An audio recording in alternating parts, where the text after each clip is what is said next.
Welcome back to the Saxton podcast. It is Overreaction Tuesday as we have 1 week in the NFL complete.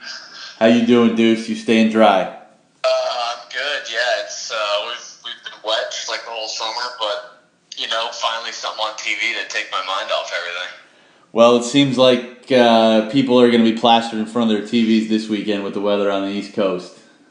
Yeah, another perfect Saturday, Sunday, at least for many of us to not do a thing. Yard work can wait once again.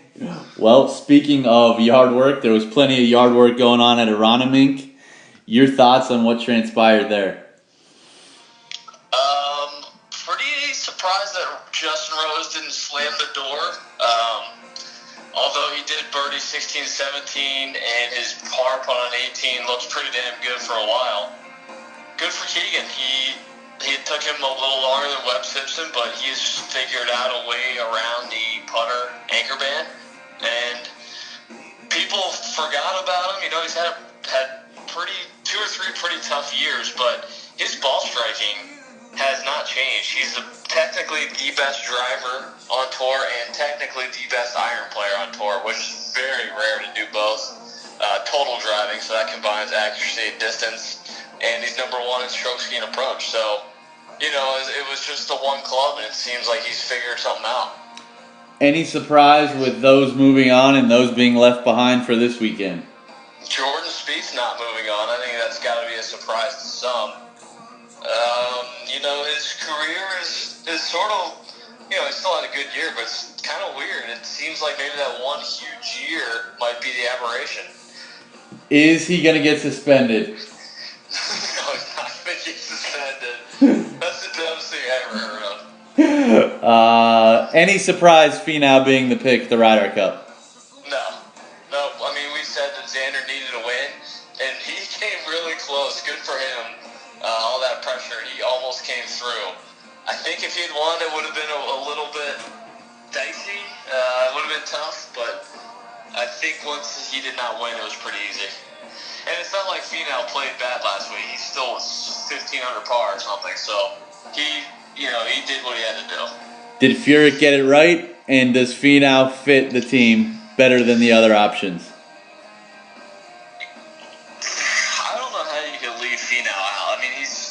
He has 14 straight rounds in the 60s. He has 12 top 10s this year. It's really tough to leave him out. The knock is that he has not won, which, I do think there is something to that. But I don't know who else you were going to pick. Xander, I think, would have been fine. A lot of people I heard clamoring for Keegan because of his camaraderie with Phil, but I don't think you can reward Keegan for one good week in 2 years. I know his ball striking would be a good fit, but just doesn't seem right to me. I think the only pick that you could sort of question is Phil, but Phil was 10th in the standings, so, he probably has a stake just like everybody else with where he was in the standings. Looking at the odds right now, U.S. minus 140, Europe plus 140. Keep my eyes. I'm going to go down with the ship at this point. It's going to feel very dirty for me to root for Europe this year, but I don't know. It's just one of those things. I think I've seen it too many times to believe in recency bias. We know Sergio's had a bad year. There is no doubt in my mind that he flips the switch come Ryder Cup time. No doubt in my mind. How much of Sergio's bad year is, obviously he just had a child, somewhat complacency in that he won a major, he just wanted to get to the Ryder Cup? Exactly. I think it's 100% both of those. I can attest to the first one. Your schedule definitely changes. It's an adjustment, big time. I can't imagine traveling the way professional golfers do and dealing with that newborn. That's mind-boggling, especially if you want to be present. And I do think he won. He won the Masters. Who cares about winning the Byron Nelson or doing well at the Memorial? He spent his whole career trying to win that big one. But his best finish this year, ironically, was at Le Golf Masters catch him out. He had a top 6 there. He played well. He had one bad hole where he hit in the water, and I think the golf course will fit him really well. We're a little bit ways away than when you typically give your pick out, but Tour Championship, who you leaning? All right, so this is I'm probably jaded here because of the fantasy golf leagues, etc. I will probably end up taking Tiger or Xander in one, but I think that I saved Justin Thomas in a really huge money one, so I have a lot riding on Justin Thomas, so I'll go with him. How many guys are still in competition to win the FedEx Cup? Technically, boy, I actually don't know. I know that Bill Haas won, I think he was in 23rd years ago when he hit that water shot. I think it just sort of depends on where guys finish. If I read correctly, that Bryson has so many points, though, that you're probably right. There's probably an elimination number. Did I read correctly that Finau can win it without even winning the Tour Championship? Yes, because he's in 3rd points-wise. That's what happens when you finish top 5 every week, I guess. Do you think we'll see a change in the FedEx Cup points next year? Well, there definitely will be a change because they're getting rid of one event. Okay. The Boston event is no longer, and they have not finalized it, but the rumor is that they are going to go to some sort of head start for the leaders at the Tour Championship, meaning if, for example, this year, Bryson would start at 10 under, which seems like the dumbest idea you could possibly think of, but that's what I have read and heard. I read that as well, but I thought it was a joke. I thought it was a comedy article. Interesting.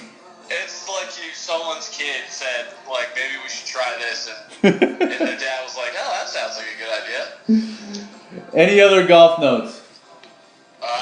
No, not at the moment, but we'll definitely have some the next couple of weeks, that's for sure. Your thoughts and takeaways from week 2 in college football? I only have one takeaway, actually, and that is I'm never, ever, ever picking USC ever again. If they lose this week, how hot is Clay Helton's seat? I would need to ask somebody who's more plugged into Trojan football if they're are they good pulling the trigger mid-season, but he seems like the type of coach that maybe would get put down week 5 or 6 if they're that bad. I know it's a whole different set of circumstances, but it certainly looked like Sam Darnold masked a lot of issues. Yeah. I know we both liked Sam Darnold, but we weren't sure how tough he was, how good he was playing out there, but he sure looked like he propped that team up last year. The sad part about the USC game, who we had, USC, they turned it over 3 times. They missed a field goal. They were at midfield driving right before half, and they fumble and Stanford scores. I know. I think the bigger takeaway is that I wasn't a believer in Stanford, and I'm still not really. Costello's okay, whatever. I know people love him, but they were kind of handed that game. Sticking with the Pac-12, were we wrong on Herm Edwards, or was it just circumstance for Sparty? I think that was perfect circumstance. I think maybe I was wrong on Michigan State more so. That was another one. They struggled to run the ball, but they moved the ball fairly efficiently, just threw an interception in the end zone, and it just came at the wrong times. Yeah, it's weird too because their quarterback is from that area, so I thought he was going to adjust a little bit better to the 100-degree temperatures, but just mental mistakes everywhere, which is uncharacteristic for a D'Antoni team. There may be some overvalue on Arizona State coming. I agree. I don't think they're that good. And the other takeaway I had in the Pac-12 was maybe Kevin Sumlin is not a good quarterback coach at all. I think maybe he's a terrible quarterback coach and maybe just a terrible coach overall. I think that's where we're headed. I mean, it certainly hasn't panned out for Manziel, who made him look good, and he didn't develop anybody after that. And then he was handed Khalil Tate, who almost won the Heisman last year, and now they're 0-2. Yeah, I read something about him that Tate is a Ferrari, and someone is treating him like a Chrysler Pacifica. So I think that pretty much sums it up. Could have been a letdown, but I'm still not sure what Notre Dame is. Yeah, I think we mentioned that Ball State might be worth a little bit of action as a letdown. I don't know. The schedule's so iffy that I still think they'll be okay, but I think you're right. I don't know if they're that good. If they make the playoff, I'm unloading on whoever they're playing. Your thoughts on the Georgia-South Carolina game?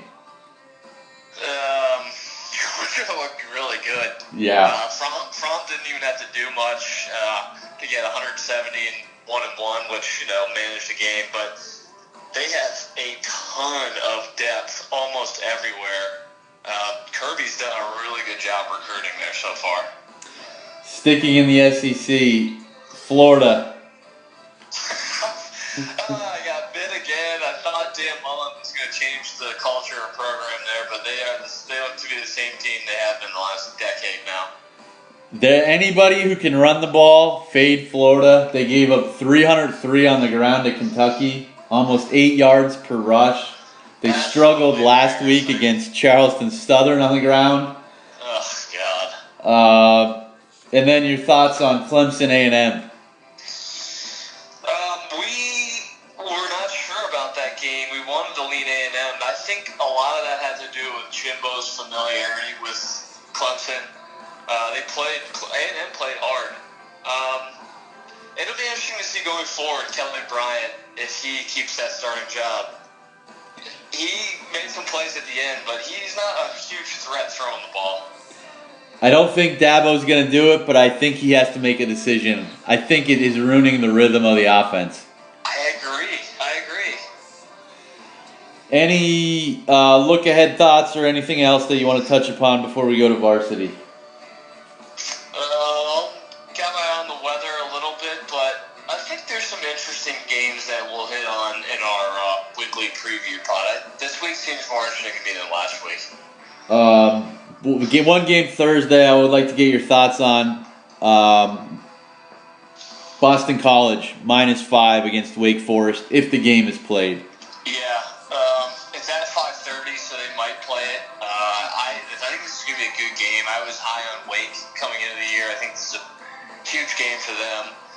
Boston College, I don't know, I don't have the percentage in front of me, but I would assume they'll be the public action. This is a tough spot for them. I would think I would like Wake a lot more if the storm wasn't imminent. I'm worried about distractions now with Wake. Yeah, I think that's a good call. Especially if the rain comes, Boston College has proved they can run the ball. Yeah. If it is raining, it definitely favors the road team. We'll be back to preview the week later in the week. But turning our attention to the varsity, 1 week in the books.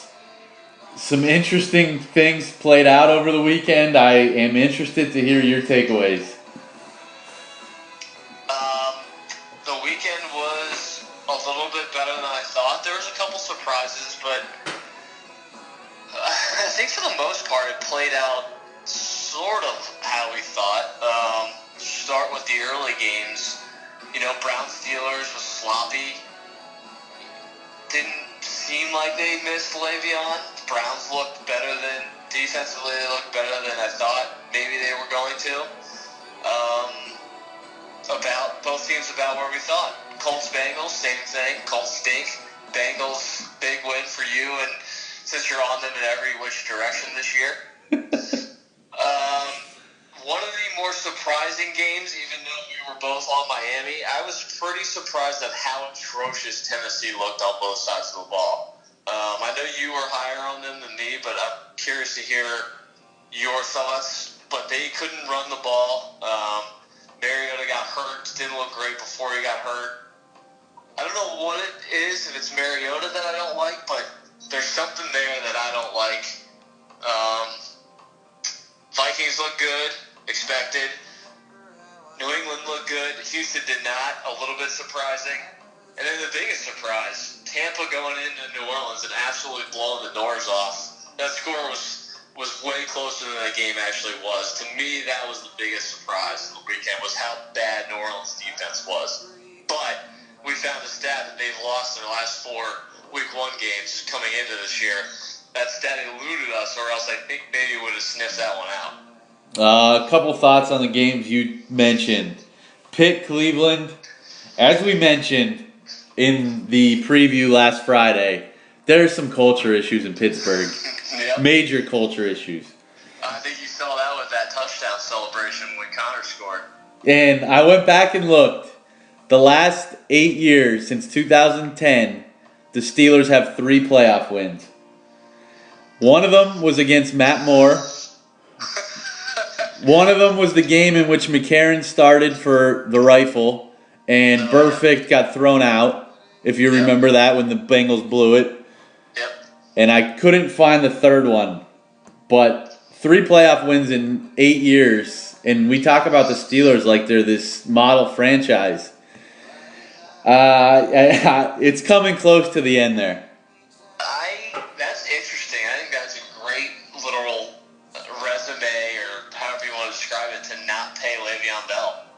Connor had 135 yards. Yeah, he was fine. He had a big key fumble, but other than that, he looked really good. How quick do you think we see, obviously after a tie he's not going to get the nod, but Mayfield, Cleveland 3.8 yards per play, 150 yards passing, 3 yards per pass. They were sacked 7 times. How quick do you think the hook is? I'm going to stick with the original. I think it's going to be a little while.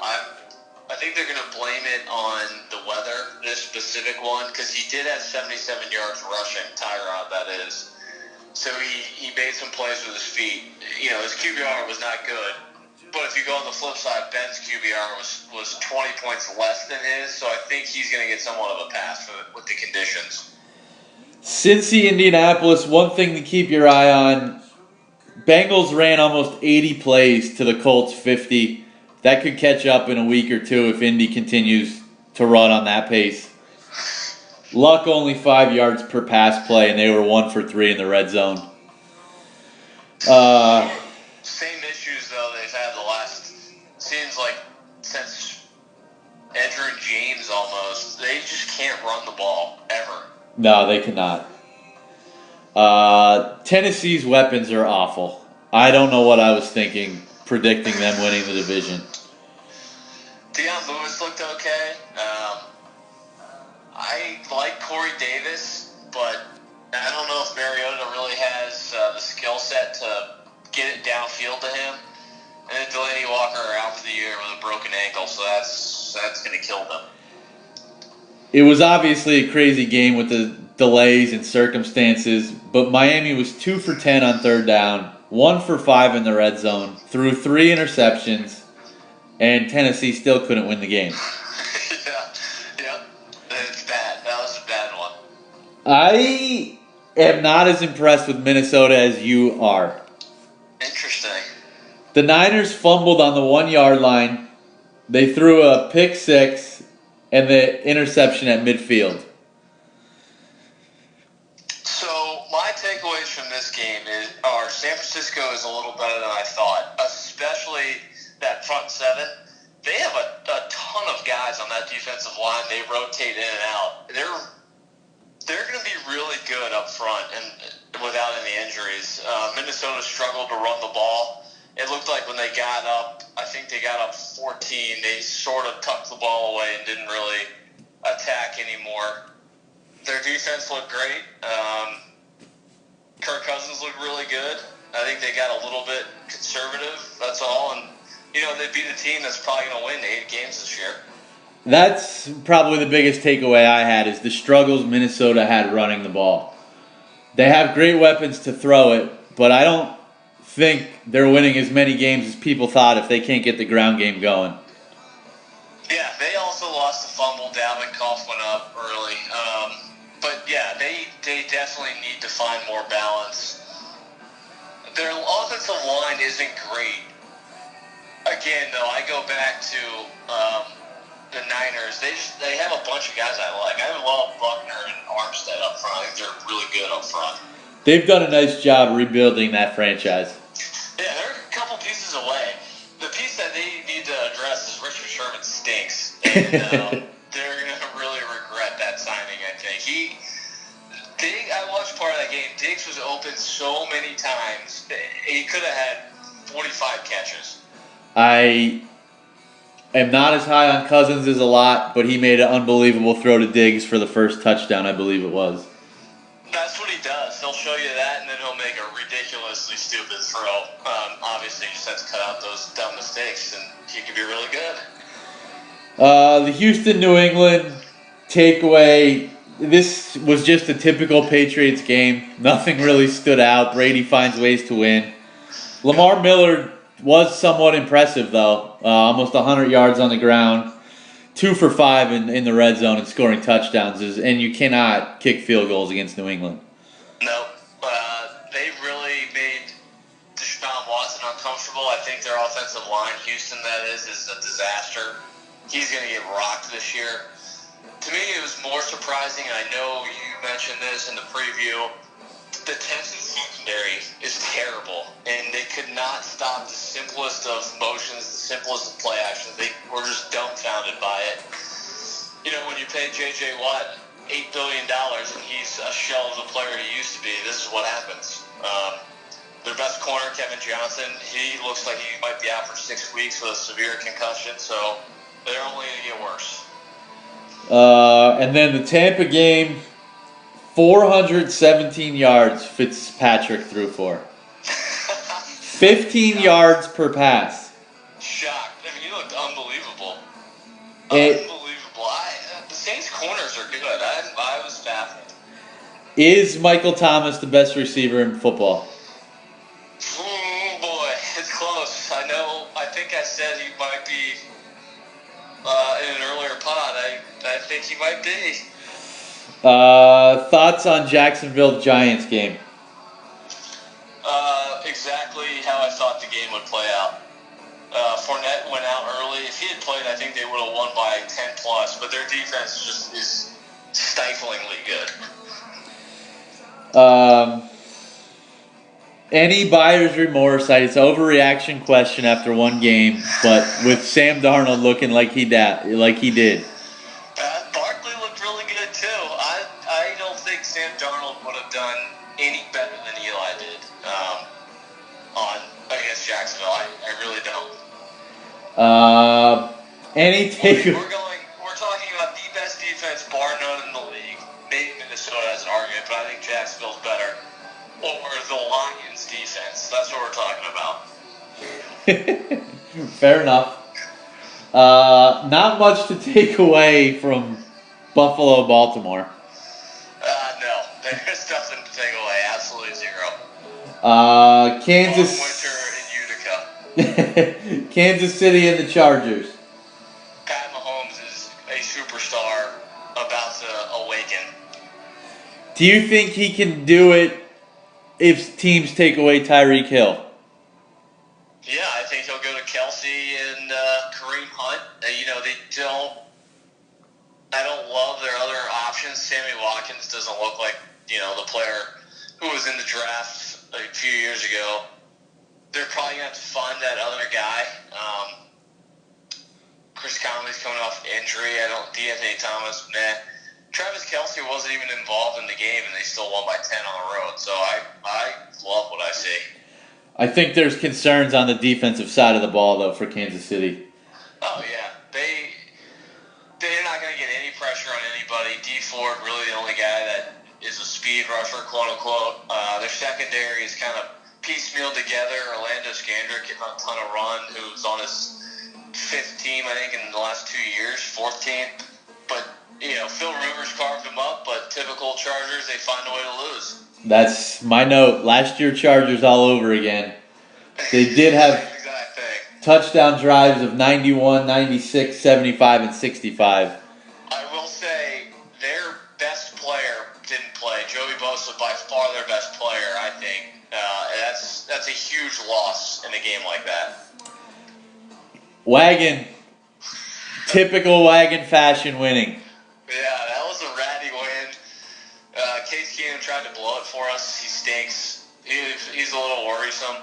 I did not realize they had Phillip Lindsay. I really liked him at Colorado. I think him and Freeman provide a nice little 1-2 combo in the backfield. Almost 5 yards per carry. Sanders and Thomas finally looked like NFL receivers again with a somewhat competent quarterback. 16 catches combined for 200 yards. Yep. If Keenum could somehow not throw the ball to the other team, I like where we're at with this Wagon. I agree. He had 3 picks that kind of made this game closer than what it was.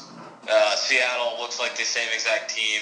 Can't run the ball. Wilson trying to do everything himself. Sacked 6 times. Denver 25-13 in first downs.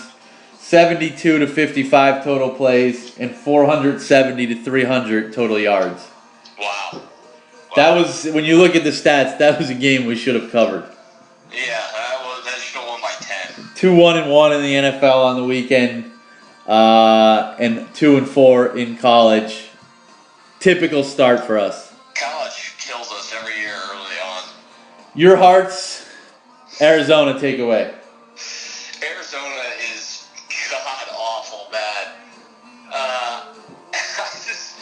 It's inexplicable to me how you can have a defensive game plan versus Alex Smith and not try to take away the running backs and tight ends. He just picked them apart with little wheel routes, little rubs in the middle, comebacks. Just Chris Thompson, Jordan Reed, Adrian Peterson, same plays over and over, and he just killed them. Arizona's really bad. Defensively, Washington's front seven, pretty good, but they'll be tested when they face an actual quarterback that can throw it past the 10-yard line. Their secondary is still concerned to me. The game was never, when you look at the stats, 24-6. It should have been 44-6. Yeah. 30-14 first down, 75-51 plays, 429-213 total yards for Arizona. Yeah. Almost 40-20 in time of possession. I mean, that's as bad as it gets for Arizona.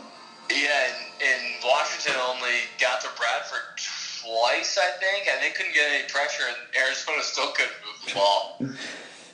Another team in the NFC East, Dallas, Carolina. Dak was sacked 6 times, 2 for 11 on third down. I saw your tweet or retweet about Wentz and Dak, and I love how bad Dallas is right now. I mean, Carolina, I think people are overreacting to this Carolina win. Dallas was in the game until late in the fourth, and they were awful.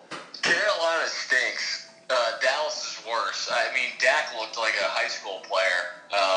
I'm not sure what happened, but Zeke only got 15 carries. He looks pretty good to me. He looked, average 4.5 a carry. Carolina didn't even try to run the ball. I'm not sure what they were doing. McCaffrey only had 10 carries. C.J. Anderson only had 7. Both 5 yards carry. I don't get it. I know nobody's going to be shocked, but Greg Olsen, fractured foot. That's the same foot he had issues with last year. That could be a career tilter, I think. He'll be reevaluated in a month. I think that really hurts Carolina. Yeah, that means Cam is going to have more design runs. He might die on the field. I was one of the people who turned it off and went to bed, but your thoughts on the Packers-Bears? I definitely was one of the people that turned it off and went to bed. Woke up and saw the highlights, and I almost threw up in my mouth at how much of a hairy push Aaron Rodgers is. How about Matt Nagy, right off the Andy Reid tree? Yeah, he looked like a plump apple right off the Andy tree. Boy, that second half really got away from them. Pretty bad loss for Chicago. Same old Green Bay. Yeah, I don't see anything different they'll win some regular season games. Aaron Rodgers will probably struggle with some sort of injury the rest of the year. They didn't commit to the run, slash struggled to run the ball. It's the same thing. Chicago did whatever they wanted, sort of on offense. Trubisky still, I don't know. I don't know if they're being too conservative with him, but I think they'll be fine with Howard and Cohen. They looked really good. Allen Robinson had a couple of good plays. It was good to see him back and healthy. But, yeah, I think both these teams are exactly who we thought they were. More surprised by the Jets being maybe good or the Lions and how bad they are? Darnold looked really good. I forgot about Quincy Newton while he was hurt all year. I really like him. To me, the surprise, and it shouldn't be surprising, but they just ran the ball down the Lions' throat. Darnold was good, but he only had 198 yards passing. It wasn't like he had Drew Brees, Matt Fitzpatrick numbers, but they played well. They were opportunistic. They had, I think, 4 touchdowns of 60 yards or longer, which is not going to happen every week. This is probably the only week it'll happen. So I would expect them to come back a little bit. The Lions just stink. They have no player on that roster other than Stafford. Take Stafford out of it, who had a bad game, I get it, but he's working with nothing. No one on that roster I'd want. Who will die on the field first, Matt Stafford or Cam Newton?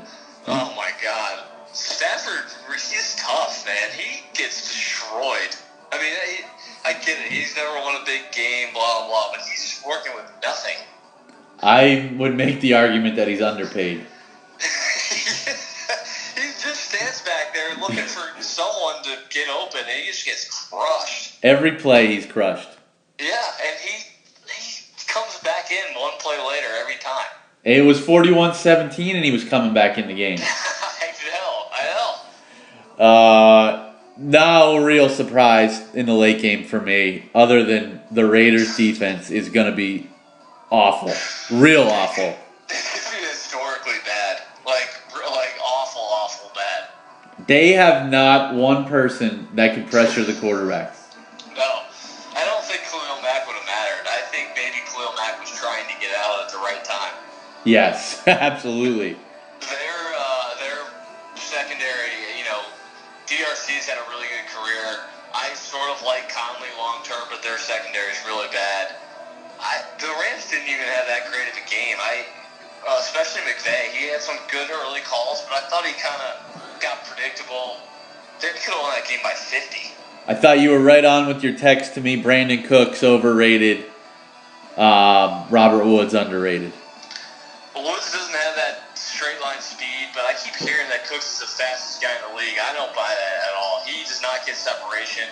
If you press him, he just shrivels up and it just barely gets off the line. Woods a great blocker. Woods gets open. He runs the middle routes. I think they messed up with that Cooks money.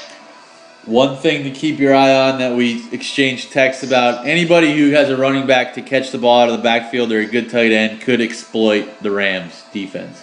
Yeah, no edge rushers whatsoever. Donald wreaks havoc. Sue, to me, looked disinterested last night.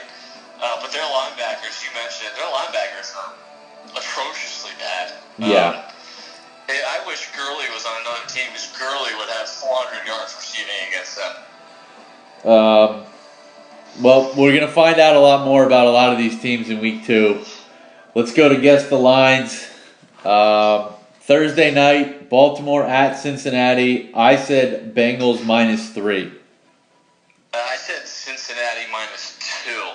You get it. It opened Baltimore -1. It is now at a pick. Boy, I need to see where this one goes. This is a big game, especially for you.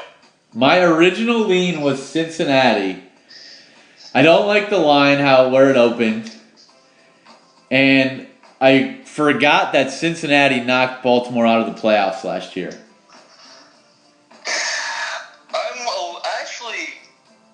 I think I've missed on a lot of these lines. I probably have half these teams wrongly favored.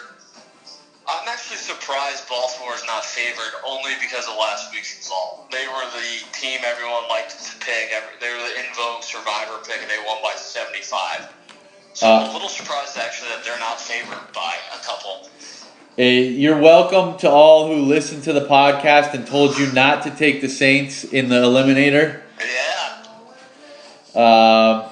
One stat that I came across, Flacco 3-6 straight up against the spread in Cincinnati, 6 touchdowns, 13 picks. Interesting stat. I would like to see where this one goes. Indianapolis goes to your Hearts. I said Hearts -6. I said Hearts -7. I got this one. It opened 5. It's up to 5.5. I actually lean Washington, which I hate doing. Yeah, that's where I lean too. I don't see anything that Indianapolis could do that would exploit Washington's defense. Right. I hate leaning this early in the week, but that's already an early lean. Carolina goes to Atlanta. I said Falcons -3.5. I said 3.5 as well. We tie. Open 5 up to 5.5. I like Atlanta already. I love Atlanta. Yeah, you might as well just lock this one in before the line moves up.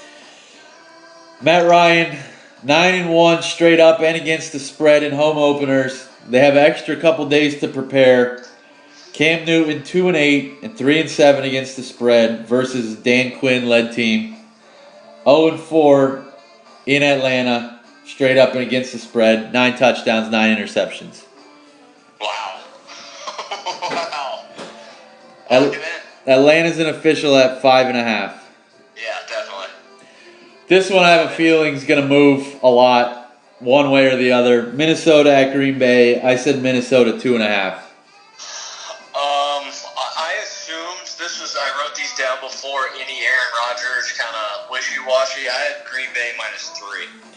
Has anything come out on Rodgers yet? No, nothing. He's pushing to play, apparently. McCarthy says we'll see, but just knee injury, that's it. I got this one. It opened a pick. It's remained at a pick, and most likely because of the Rodgers situation. Yeah, I mean, this is impossible until we hear more on what happened to him.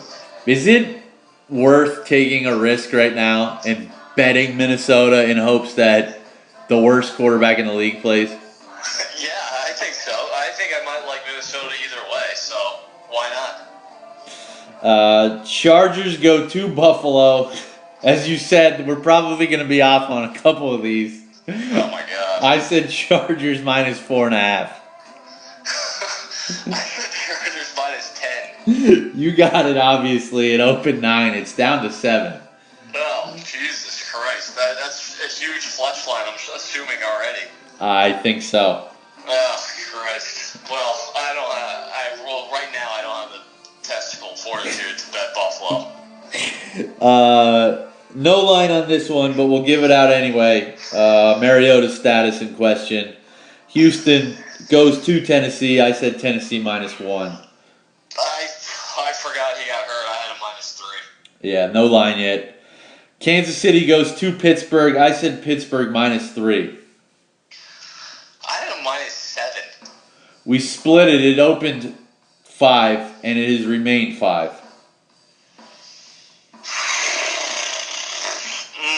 That's a weird one. I don't know. That's a weird one. I sort of want to like Pittsburgh. Despite everything that we said about Pittsburgh, I do like them in this game. There's got to be some week 2 Andy stats coming off a win. Tomlin is 10-1 and 8-3 against the spread in home openers, winning games in the home opener by an average of 13 points. He's 4-1 against Kansas City. Kansas City in those 5 games, their point totals 12, 23, 14, 16, and 13. This is the second of a back-to-back road swing for Kansas City. Yeah, that's a big travel, too, coming from San Diego. Yeah, good point. I like Pittsburgh, yeah. You just convinced me even more. Now at 5, or do you think it moves in our favor? Let me look up the public information here. 5 is no man's land. I can't imagine getting to either key number, 3 or 7. I think the best we would get is 4 or 6, right? Yeah, I would think so. 6, though, sometimes can get weird. Let's see. Pittsburgh. Wow. 82% on Kansas City. Well, Pittsburgh's definitely the play. Yeah, I'd say lock it in now. All right, we got it. Miami visits the Jets. I said Jets 1.5. I said Dolphins 3. This was also, we gave these lines before last night's game. Yeah. I got it. It opened a pick. It is now Jets -3. Man, that's a big move just because of one game.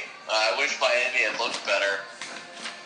I would need to go through some Dolphins at the Jets stats because there's probably a million of them. Yeah, I would think you're right. This is going to be a stay away, though. Yeah. Philly goes to Tampa. I said Philly 4.5. I said Philly 8. It opened 3. It has remained 3. I would lean Philly. It does seem low, but I do feel like this is an overreaction spot to Tampa's 48-point performance. Mm-hmm. And I don't see Fitzpatrick having that much time against Philly's defense.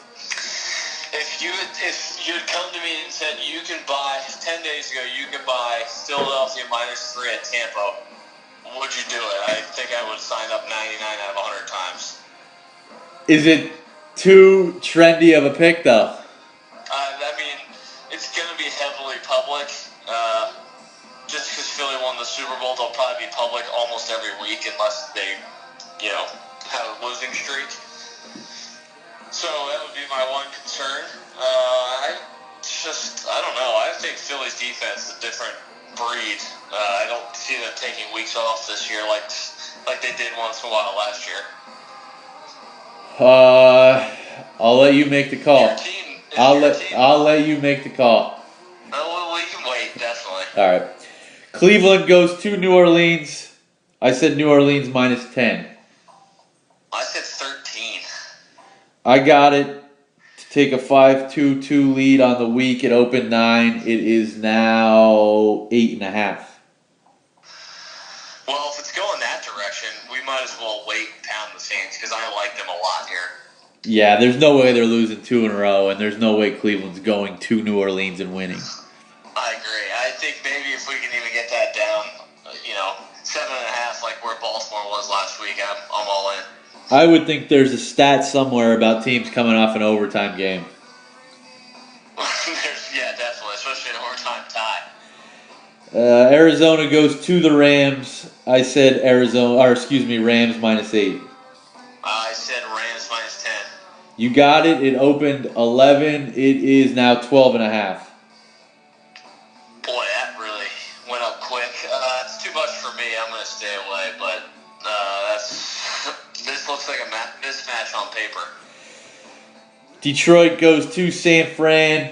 I said San Fran 4.5. I have Niners 3.5. You got it. It opened 3. It is 5.5. I think San Francisco is going to be very popular, which makes me hesitate. I loved the 49ers until last night. Now I'm a little hesitant. I know. Stafford 0-8 straight up, 1-7 against the spread. Career on the road against the NFC West. 7 touchdowns and 13 turnovers. Not that it really matters because the Lions suck, but they do have the Patriots on deck with Patricia going against his old team. I don't think they can afford to look ahead at this point. Speaking of the Patriots, they get an AFC Championship rematch with the Jaguars in Jacksonville. I said Jags 1.5. I said Jags 1. It opened a pick. It is it's moved New England -2. Yeah, I see 70% on New England, but it's moving the right way. If Fournette is healthy and plays, I like the Jags here. Oh, I let her a live dog if Fournette plays. I can't understand why. I mean, I know New England won last week. I know New England's quote unquote better. I think the Jags are a better team. They just don't have Brady. I agree completely. And it's a revenge spot. I hope this line goes to 3.5. So do I. Do you like the Jags? Later, one bass special. Do you like the Jags without Fournette? If it gets to 3.5, yeah. Okay. If it gets to 3, I'd probably still do. Oakland goes to the wagon. I said wagon -6. I said wagon -3. We split it. It opened 4.5. It's up to 5.5. I'm trying not to overreact to last night, but I like the wagon. I think I do too. I think this is a good tee spot. Yes, I usually hate these no man's land lines, but I seem to like every game in that 5.5 range. Yeah, I think this with New Orleans could be a possibility. I like that.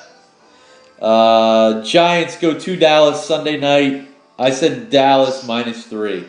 I had no idea what to do here. I said Giants -3.5. Opened Dallas 3.5. It is now Dallas -3. I take a 6-5-3 lead on the week with 1 game left. So we're saying that on a neutral field, Dallas would be favored by 0.5 point? I don't know how. What are we doing here? I mean, yeah, I'll take New York. I also lean the Giants. It's just such a weird. These games are always weird between the Giants and Cowboys. That's an insane line. I don't like the Giants lost. I get it, but they played the Jags and they played them pretty close. Dallas looked atrociously bad and still lost. Yeah, I think this could be a play by Sunday. I don't think it'll move that much. Oh man, I like the Giants here. Getting points is insane. I don't really understand who Dallas is going to stop on the Giants' offense. Yeah, I don't love the Giants' defense, especially with Zeke's running game, but that's all they have to do is stop Zeke. Yeah. In the Monday night game, Seattle goes to Chicago. I said Seattle -1. I said Bears -4. You get it to tie the week. Woo! Chicago opened 3. It's remained 3.